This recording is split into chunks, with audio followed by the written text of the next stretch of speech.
Please join me in welcoming our next presenters to the stage, John Carnwath, Associate Principal, and Kacie Willis, Manager of Audience Research Programs at Wolf Brown.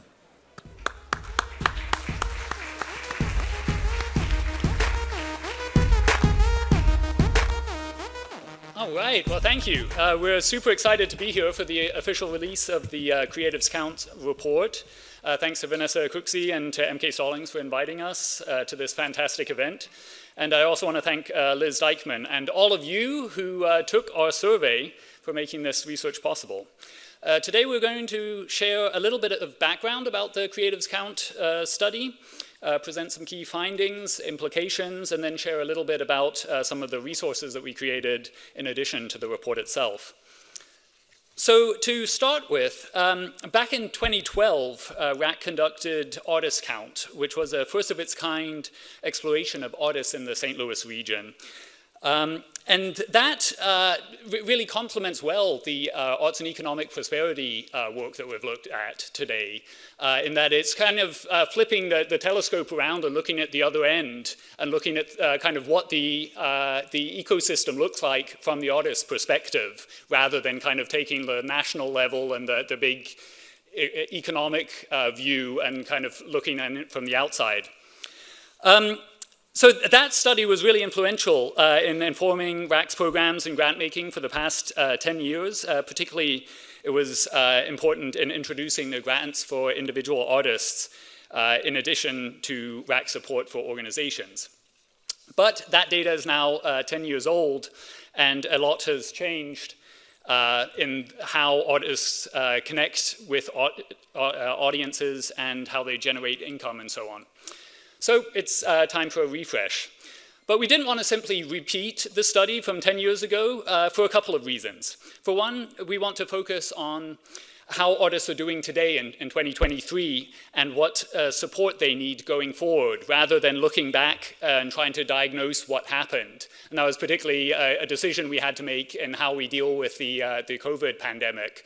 And we decided that we didn't want to look at just, how did people adapt, how did they pivot and kind of get through that difficult period. That would also be useful and interesting to know about for preparing for the next catastrophe in our future. But for now, we wanted to just focus at, okay, now that we've made it through, hopefully, the worst of that, where are we now and how do we move forward?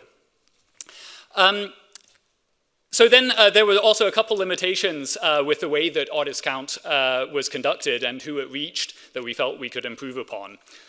And I'll turn it over to Kacie. So one of the most notable changes that we made is in the title. There is a lot of cultural and historical baggage around the term artist, and we wanted something broader and more inclusive and settled on the term creatives. In promotional materials and in the survey, we define creative as all artists, craftspeople, culture bearers, designers, makers, musicians, performers, and other people who are creatively active. So that's a pretty broad definition. We also wanted to be inclusive of both paid and unpaid creative work, as was already the case in the 2012 study. Another important decision we made early on was that we didn't want to rely solely on the survey to tell the story of creatives in St. Louis for two reasons. One, surveys can never capture the full richness of lived experiences, and we wanted to understand creatives' experiences within the context of people's lives. And number two, we know with a survey like this, people who know about RAC, support RAC, and maybe who have even received a grant from RAC would be more likely to take the survey than people who don't know about RAC. Our supplemental qualitative research allowed us to fill in gaps in previous research and hear from people who RAC is less likely to hear from otherwise. RAC identified 4 creative communities of interest to explore through our work. Those communities were music, fashion, filmmaking, and community-based arts. We were also intentional in wanting to engage artists of all abilities. Within each community, we identified well-networked individuals who served as our local connectors. They recommended people from their community who felt would bring an interesting perspective to the conversation and invited those participants to join in a series of group discussions. I have run into a few already. I know we have some of the connectors in the house today. If you happen to be in here, would you mind standing up and being acknowledged for your amazing work? And those folks are Mastermind, Brandon Vaughn, Cammie Thomas, and Sheila Sudawala. Yes, yes, they're around here somewhere. And do we happen to have anyone here who participated in any of our focus groups? I saw a few of y'all in the hallway. Also, if you're here, you can stand up and be acknowledged. Thank you for your help. Oh, yeah, there we go. Yes, thank you. The challenge with the wealth of qualitative data that we gathered was for us to figure out how to distill it in a way that could be shared with others who weren't able to witness the conversations. We wanted to let creatives tell their own story in their own voices. So we hired a local film production crew, Dynamite Candle Studios, to film the conversations and create a video that reflects the key themes that emerged through the qualitative research. We're also excited that we'll get to witness the world premiere of that video a little later in today's program. We then took the themes from the focus group discussions and integrated them with analysis of the survey. In our written report, pulling out illustrative quotes from the group discussions to help contextualize the survey findings. We did a lot. Of course, we also tried to make sure the survey reached as wide and diverse of an audience as possible. And here, Liz Dykeman and the RAC communications team really deserve a lot of the credit for promoting the survey through multiple channels, engaging local influencers to help encourage survey participation, and for promoting the survey at arts events every weekend over the course of the summer. Additionally, we made sure that the survey was accessible to people who didn't have access to the internet, have visual impairments, or simply prefer to take the survey in languages other than English by providing the option to take the survey by phone. And we're happy to report all of these hard efforts paid off. We received a total of 1,522 responses. And looking at the demographics of the respondents, we did see that women took the survey more than men, which is typical for this kind of survey research in the arts. We also have good representation across all age cohorts from 25 to 75. And a total of 30% of the responses came from participants who identified as people of color. For comparison, less than 8% of the Artist Count survey respondents in 2012 identified as Black or African American, and in our study, 23% of participants identified themselves as such. That's still below the share of African Americans in the general population of the city and county, but it's a notable improvement in representation. So what does this mean? It means the survey captures input from a large and diverse cross-section of creatives in the St. Louis region, but I also want to be clear that this isn't a representative sample in the statistical sense.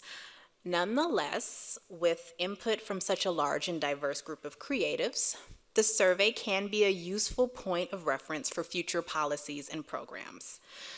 Before we go any further, we do want to acknowledge the striking consistency of racial disparities that we found in our data. Whether one looks at perceived financial well-being, which is shown here, income, retirement, savings, access to health care, or home ownership, comparisons between BIPOC and white survey respondents consistently show that as a group, white respondents are faring considerably better financially than their BIPOC peers. Sadly, these findings are consistent with larger trends in health, social, and economic outcomes in the region that have a long history and are well documented. Arts researchers might therefore be tempted to say, oh, well, these are larger social issues that go beyond the arts and culture sector, so there's nothing we can do about them. But our data suggests that there are measurable differences in the types of creative work people pursue, in the ways that creatives gain access to educational resources about their craft, and how they structure their practice in terms of legal entities that may affect who has access to resources within the creative sector. Our study was designed as a general overview of the creatives in the region, not an analysis of systemic inequalities, but our top recommendation is to conduct further research into these inequities to ensure that programs and processes for distributing resources aren't inadvertently perpetuating historical biases. And for more, here's my colleague John. So I'm going to dig into the key findings and just speed through a couple of the highlights. There's obviously more in the report. Number one, key finding number one, the creative sector is broad and diverse. And that probably comes as no surprise to those of you who live and work here. But one thing that we found interesting is that 72% of respondents are active in multiple creative disciplines. And actually 45% selected 3 or more creative fields in which they are currently active. 78% refer to themselves as artists, but many also identify as designers, teachers, performers, makers, or other roles in the creative sector.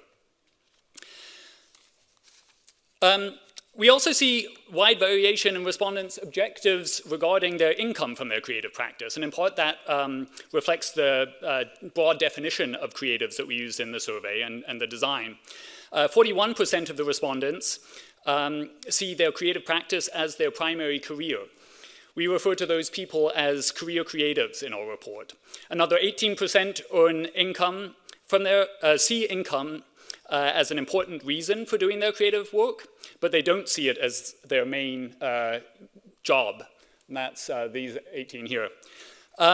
We also have people for whom earning income isn't a major consideration. And then finally at the top here, we have 11% who aren't even trying to earn income from their creative practice. Finding number 2, most creatives in our sample are self-employed. Respondents could check multiple boxes on this question, so the percentages aren't additive. But we see that 48% own their own business or are co-owners of a business, and 47% say they freelance or work contract to contract or gig to gig. By comparison, at the bottom here, you see 13 and 15% are those who said that they're employed by a nonprofit organization or a for-profit business. Key finding 3. While most say they're at least doing okay financially, more than 34% are either just getting by or are struggling to get by financially. That's higher than the national average of 27% reported by the Federal Reserve.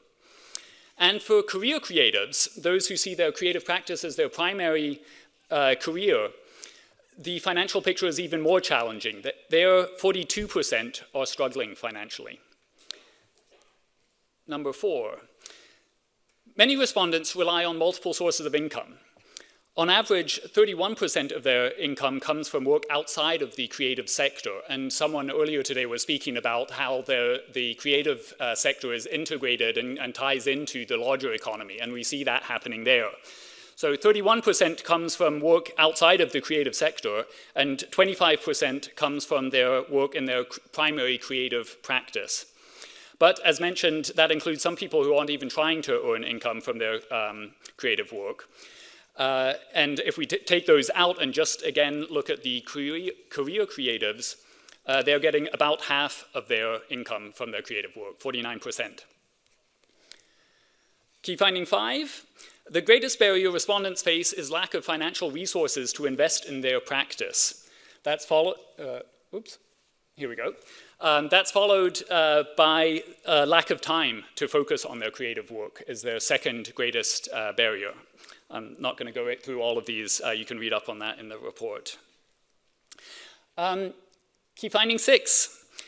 Grants are clearly an important source of funding for some creatives, but we found that most aren't even applying for grants. Just 34% of respondents applied for a grant, fellowship, or monetary award over the past 3 years, and 23% received funding.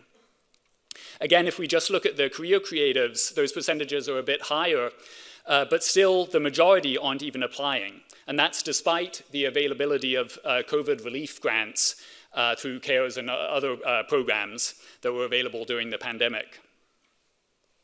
And finally, key finding number 7, we asked a number of questions about different aspects of living in St. Louis. And overall, people tended to agree with the statement, St. Louis is a great place for artists and creatives to live and work.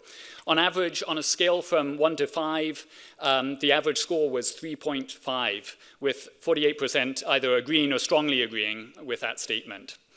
Focus groups also expressed a positive sense that there's momentum building in the creative sector here, and while there are challenges, there's also a lot of opportunity. You'll hear more about that in a little bit when we see the video. So there's more details in the report, as I mentioned, but for now we're going to dive into some of the implications of all this. Kacie? Thank you, John. So, yes. So, looking at some of the implications of our report, the first thing, as we already mentioned, is the critical need to better understand what's driving inequities in the creative sector. We need to assess whether the resources that are supposed to support creatives are doing so in an equitable manner, and if they're not, we need to understand what systems and processes are driving those biases so that they can be alleviated. Implication number 2, the most frequently cited barrier in the advancement of creative practice is the lack of financial resources for creatives to be able to invest in themselves and their work. But through our study, we observed that most creatives don't actively apply for grants.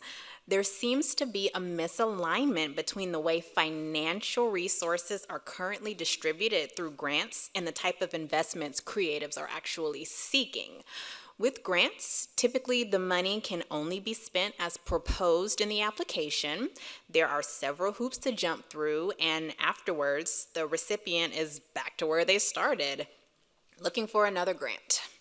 Our sense is that creatives are looking for support that empowers them and builds financial equity and independence. And there's a need both on the funders and the creative side to better understand how to invest in a way that builds capital. John? All right, moving along. For those working in the creative field, this will come as no surprise that networks, who you know and who you have access to, can have a big impact on your career. In some cases, new networks have been established from scratch through incubators and such, but based on our focus group conversations, it seems that some of the most impactful networks develop organically around just individuals or small groups of creatives. Supporting and encouraging those kinds of organic networks can have a huge impact on the creative sector, and it seems like an avenue that's worth exploring. And a final observation is that of the challenges we heard about through our research, the need for investment, difficulty saving for retirement, and so on, a lot of those aren't unique to the creative sector. Many small businesses need investment. A lot of gig workers don't have access to retirement plans, and so on.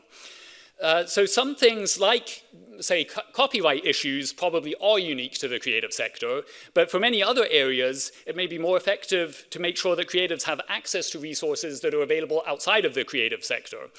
And if we are developing new programs to support certain groups of workers, it's important to make sure that creatives are at the table so that those programs are designed in a way that creatives are eligible to apply and able to apply and take advantage of those resources.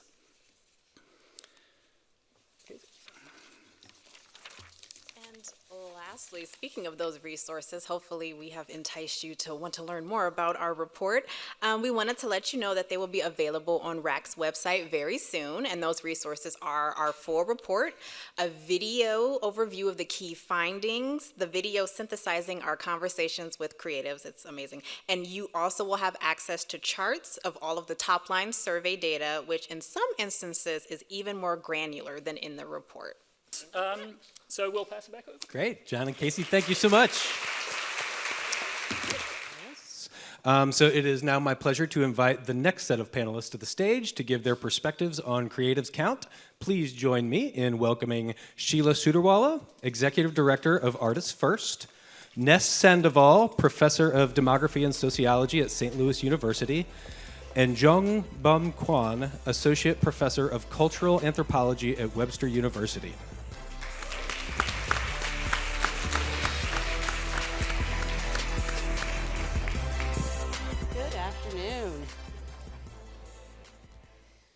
Well, I have to admit, I'm one of those fun people that enjoy reading research studies. But there are many studies, as we know, that we think it might be a waste of time, money, and then they end up telling us something that we already knew. This is not that.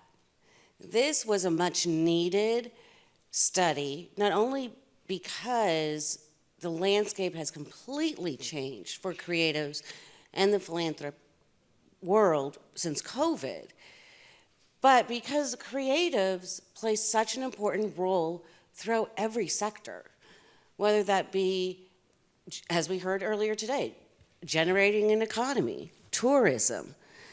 Creatives play a role in healthcare, education, community building.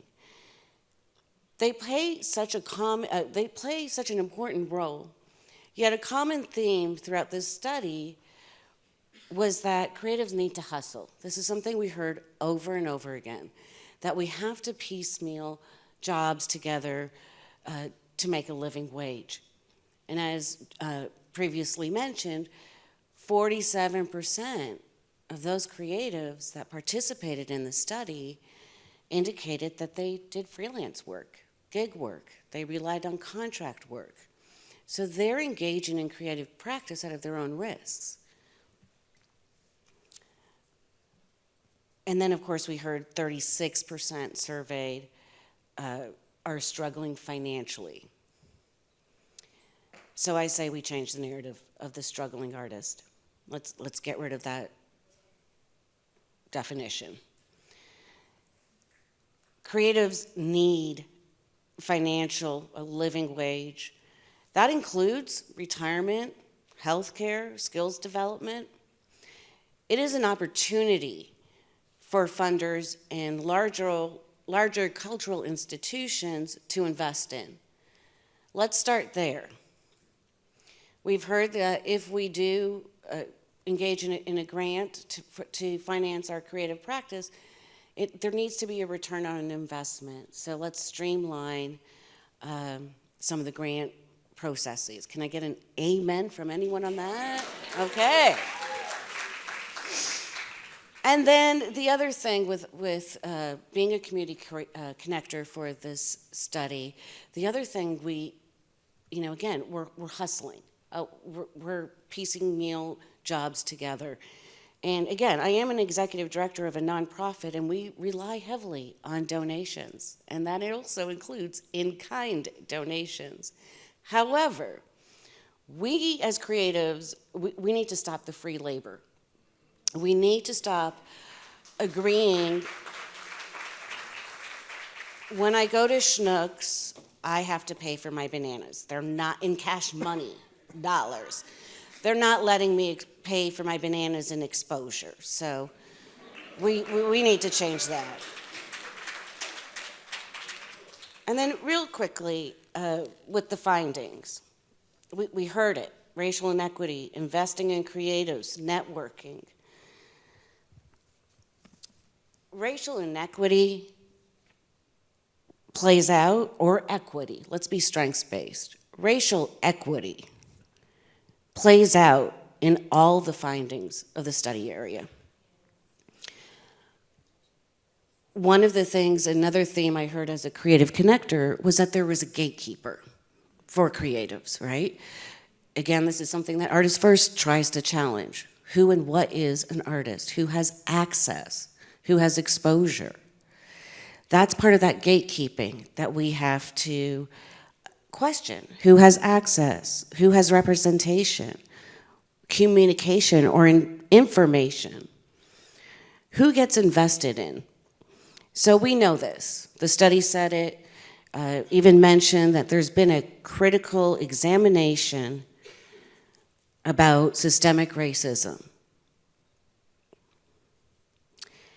We need to do more at this point than a critical examination when we talk about equity in the arts.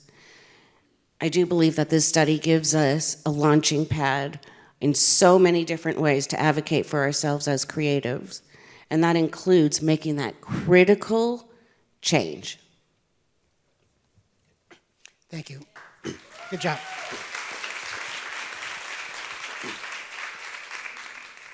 So what I'd like to do with my few minutes is talk about the study from as an academic, as a demographer, but in my previous life, I was also a research director at Gallup. And so I did surveys for a living. And so I think one of the themes that was talked about is this is a great data. It's a great survey that captured important data, and it has a lot of valuable information. And so there's some language that it's not random. And if we look at surveys today, very few surveys in the United States are actually random. So if you see a survey on ABC or NBC, they don't meet the criteria of a scientific survey. And this is why we get so many wrong predictions and elections and so forth, is that very few people can actually do a scientific survey today because we don't have the time, the money, or the research design. And so I think the organization should be applauded to creating and putting the resources in to do this survey, because it's a really valuable piece of information. So it has validity, in my opinion. It has important findings about themes that were mentioned by the previous presenter. But I want to make a few comments as an academic, because as an academic, whenever we review results, we're asked to do it as a peer review comment. And so in peer review, you have both positive and you offer comments to help improve the study. So there are a lot of positive elements to this study, right? It provided very rich detail that I think are important in terms of how people made money, the motivation to doing creative work and so forth. So these are all very important elements. But I want to focus on the peer review aspect of how I think it can be improved if it's done another time. And so one of the parts that stood out with me was the part about diversity. And one part that's missing, in my opinion, is the role of immigration among creatives. And so if we kind of think about what this means for St. Louis City and St. Louis County, and even going to the other counties, that we're seeing a wave of immigration come in, and where are their voices in this? How are they thinking about this? And so I'm in Chesterfield. I live in Chesterfield, and Chesterfield is home to the 4th largest immigrant population in the state of Missouri. If the projections are correct, it'll be home to the 3rd largest immigrant population in the state of Missouri. Maryland Heights has the largest percent of immigrant population in the region. These two cities, if you take Maryland Heights, Chesterfield, Creve Coeur, Olivet, Town and Country, more immigrants will live in that area than in the city of St. Louis. And there's art there. Trust me, there's art. But this is art that's coming from the Indian community. It's coming from the Chinese community. And so I kind of, when I read this, I was hoping to see those voices in that report, and it wasn't there. And so I think we have to do a better job when we think about inclusion, is that we have to do a better job of including the new citizens of the region, because they are making art. And then just a final point, and this is more of a point on methodology, that in the report there's a map of the respondents. And this is great, because we want to visualize space and place and the impact. But what happened with COVID is the way we were visualizing COVID deaths is by zip code. And we soon realized that almost all of those maps were wrong because COVID boundaries are not geographical areas.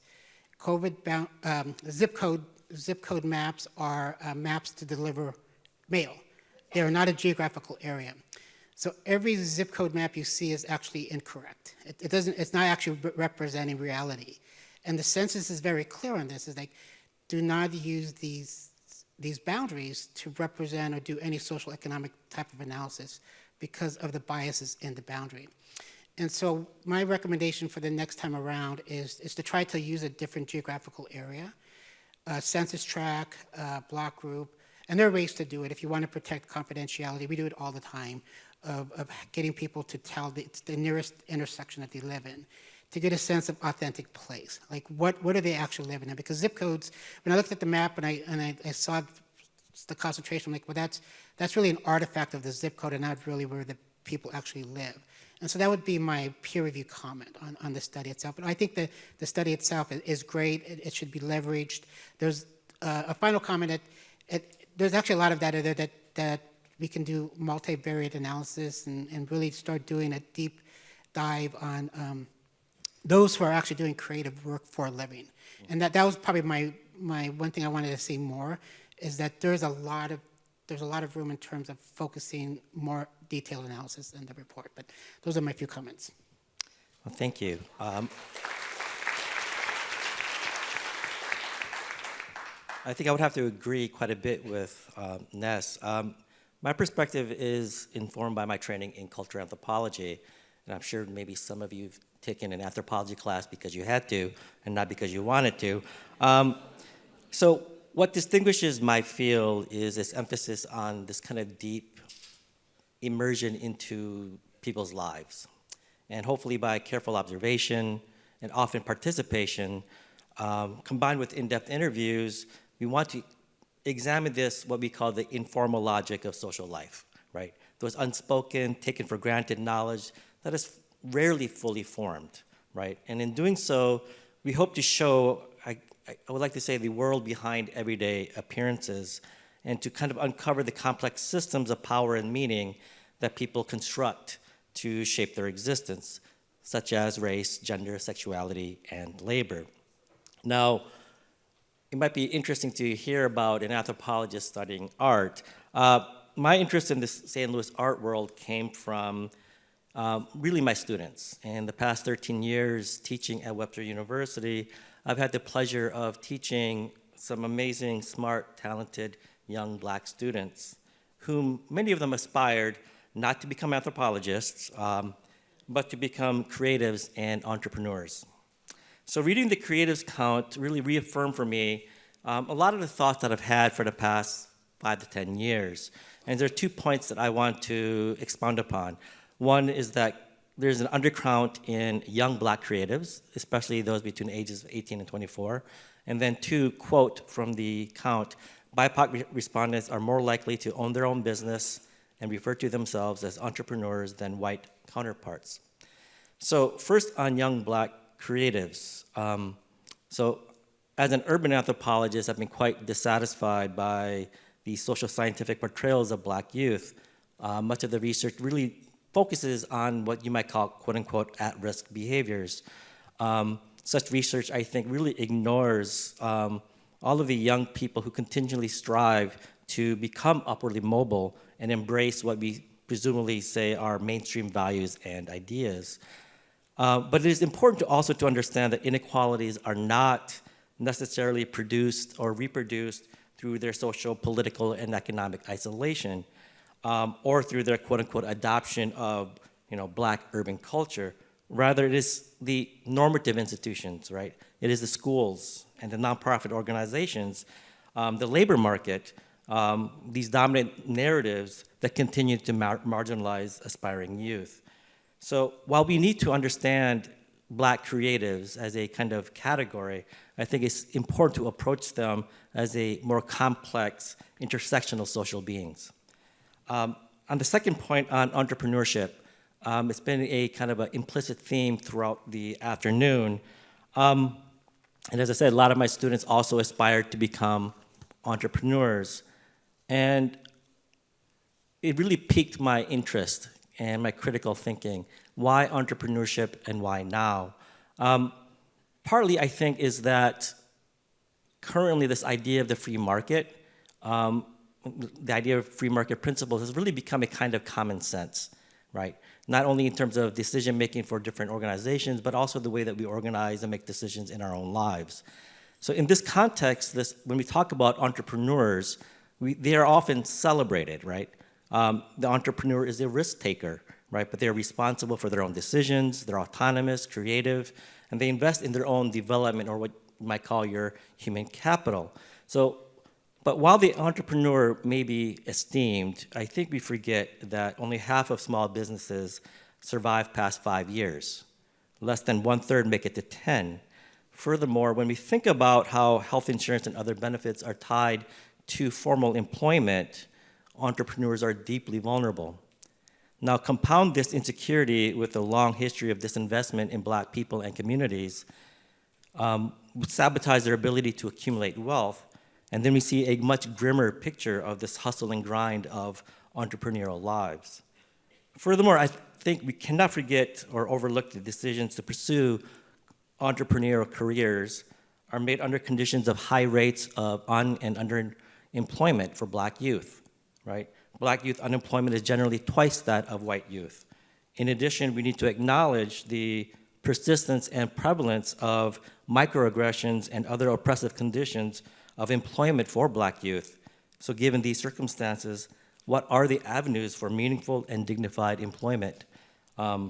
Is entrepreneurship the key to social mobility, or is it a trap?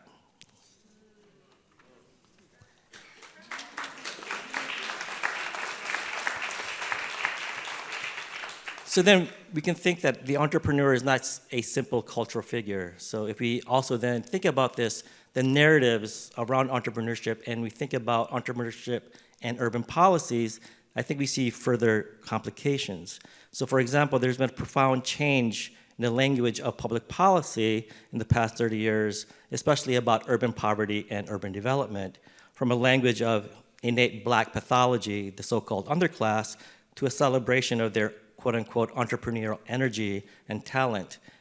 Now, this is not necessarily a bad thing, but this entrepreneur ethos has permeated public policy from housing, education, and health to the arts and urban development.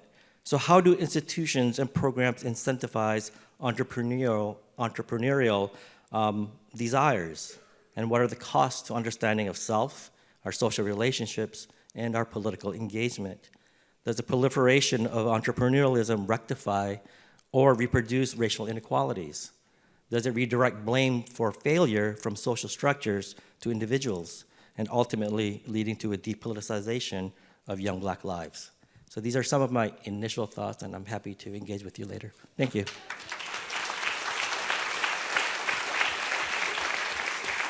Thank you so much for lending your perspectives to the conversation. I'd like to invite John and Kacie back up for the Q&A. Okay, thank you everybody for submitting questions. The top question was, we can direct this to John and Kacie. From your research, do you have a sense in St. Louis creatives' barriers to identifying and applying for funding based on both, I think, qualitative and quantitative research? Yeah. So we didn't, that wasn't an area that we particularly drilled down on, so we didn't have much in the survey about that. But certainly in the focus groups and interviews that we had, I mean, I don't think there are any huge surprises there. Like it's the effort that goes into applying and finding those opportunities. It's the uncertainty of the reward. So you keep submitting applications, and how often are you going to do that and get rejected before you just stop submitting the next time around?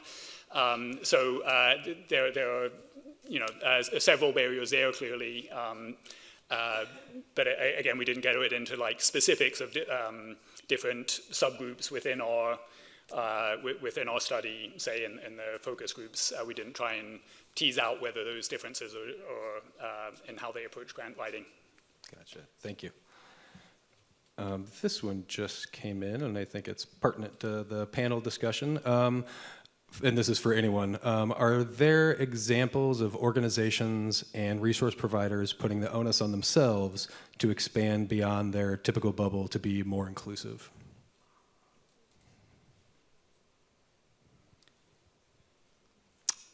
Anybody? JB, do you want to take that? Are you talking about just like all organizations? Is this, I'm assuming this is all, or just art related, creative? Let's use RAC as an example. As far as, if we're talking about some of the communities with higher concentrations of immigrant populations, either what RAC can do, or are there other organizations or resource providers that you have seen in your experience who have done an effective job of kind of turning the lens on themselves and being successful at reaching out to people? Just from my experience, I get calls for information about once a week of trying to get a better understanding of what's happening in the city, the county, the region, because I think a lot of organizations are trying to understand how they can better become, there's actually a new, what I've discovered, a new movement of not just being inclusive, but belonging. And so you can include people, but don't create a space that they belong in. And so I think a lot of organizations are truly want to be inclusive, but now they really want to create spaces of belonging. And so it's not just about what my numbers are, but are we actually present? Are the voices being heard? And so I think people are surprised when they find out Chesterfield's got the 4th largest immigrant population in the state, and if projections are correct, they're going to surpass Columbia soon. And so this is a shock, because this is not the Chesterfield of 20 years ago. This is not the Maryland Heights of 20 years ago. These communities are, if you just look at the Parkway School District, they're fairly comparable to suburbs in Houston and Dallas, like very, very, very diverse. Parkway North is minority majority students there. Parkway Central is 43% minority. These institutions are changing, and so organizations have to recognize that they need to have a better understanding of what's happening. People are moving out to St. Charles County. African Americans are moving out to St. Charles County in large numbers now. And so we have to understand there are significant changes happening, and organizations that want to be inclusive and create spaces of belonging need to understand the shifts that are happening demographically among the different counties that make up the region. Great. Thank you so much. I think we have time for probably one more. John and or Kacie, in what ways did the qualitative results of the focus groups enrich or bring to life some of the quantitative data? Yeah, I'd love to take that one. I mean, obviously, John and I are from outside of the city of St. Louis, and for us to come in and bring our own assumptions and our own biases about what we thought the St. Louis creative community would be like would be a disservice both for the purposes of the study and to RAC and to the creatives who we were engaging.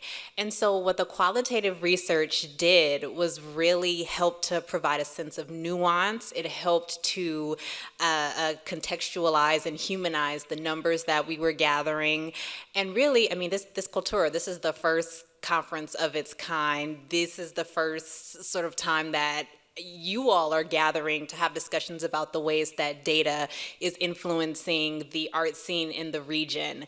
And to have conversations with the folks who are on the ground, who are the practitioners, who are the community connectors, who are the leaders, who are the ones making it happen, was really instrumental in actually making this study make sense. So we could not have provided as accurate of data, I feel, without being incredibly engaged with the artists and the creatives who are doing the work. So everybody was really nice too. So thank you to everyone who participated. Great. All right, everybody, thank you so much.